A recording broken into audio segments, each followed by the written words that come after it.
তৈরি হচ্ছে মুঘলদের সেই মোংলাই, যা রীতিমতো ভাইরাল হয়ে গেছে মাগুরাতে। প্রতিদিন শত শত মানুষের ভিড় হচ্ছে তার এই দোকানে মোংলাই খেতে। এই মোংলাই খেতে হলে আপনাকে অবশ্যই সিরিয়াল দিয়ে তারপরে খেতে হবে। কেউ অর্ডার দিয়েছে 10টা, আবার কেউ দিয়েছে 20টা। আমাদের সিরিয়াল নাম্বার ছিল 30। বিকেল থেকে শুরু হয় বেচা কেনা, চলে রাতভর পর্যন্ত।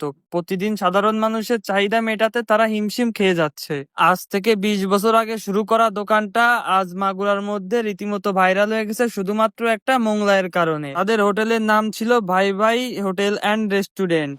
দোকানের সামনে নেই কোনো সাইনবোর্ড, তবে আপনি কাউকে জিজ্ঞেস করলে আপনাকে বলে দেবে দোকানটার কথা। আর এই দোকানটার লোকেশন মাগুরা থেকে 20 কিলোমিটার দূরে হাটবাড়িয়া বাজারে। এবার দেখাবো কিভাবে তারা তৈরি করছে এই মোংলাইটা এবং এর মধ্যে কি কি দিচ্ছে। মোংলাইয়ের মধ্যে তারা দিচ্ছে 2টা ডিম, সাথে দিচ্ছে খাসির কিমা। খাসির কিমা বললে ভুল হবে, মাংসের সাইজটা বেশ বড় বড় ছিল। হালিমের মাংসের সাইজ বললে ভালো হবে। প্রতিদিন বিক্রি করতেছে প্রায় 150 পিস মোংলাইয়ের উপরে। অর্ডার দিয়ে বসে আছে, আবার কেউ বাড়ির জন্য নেওয়ার জন্য অপেক্ষা করতেছে। সব মিলায়ে এক আনন্দমুখর পরিবেশ ছিল। প্রায় 20 মিনিট অপেক্ষা করার পর আমাদেরটা তৈরি করা শেষ হলো। এবার এটাকে দেওয়ার পালা তেলের মধ্যে। প্রথমে অল্প তেলে ভেজে নিচ্ছিল 2 পাশ, তারপরে ওইটা থেকে দিচ্ছিল বড় কড়াইতে। তাদের এই মোংলাই খাওয়ার জন্য বসার ব্যবস্থা ছিল অনেক সুন্দর, অনেক বড় জায়গা। আর মোংলাই খাওয়ার জন্য পুরো হোটেলটাই ছিল মানুষে ভরা। এবার ভিতরে ঢুকতেই দেখা পড়লো এক কাকার, সে আটাতে তেল মাখাইতে ব্যস্ত। আমরা ভিতরে গিয়ে এক কোনায় বসার পরে আমাদের 2টা মোংলাই চলে আসলো। এবার খেয়ে টেস্ট করার পালা আমাদের কাছে কেমন লাগে। তাদের এই প্রতি পিস মোংলাইয়ের দাম ছিল 100 টাকা,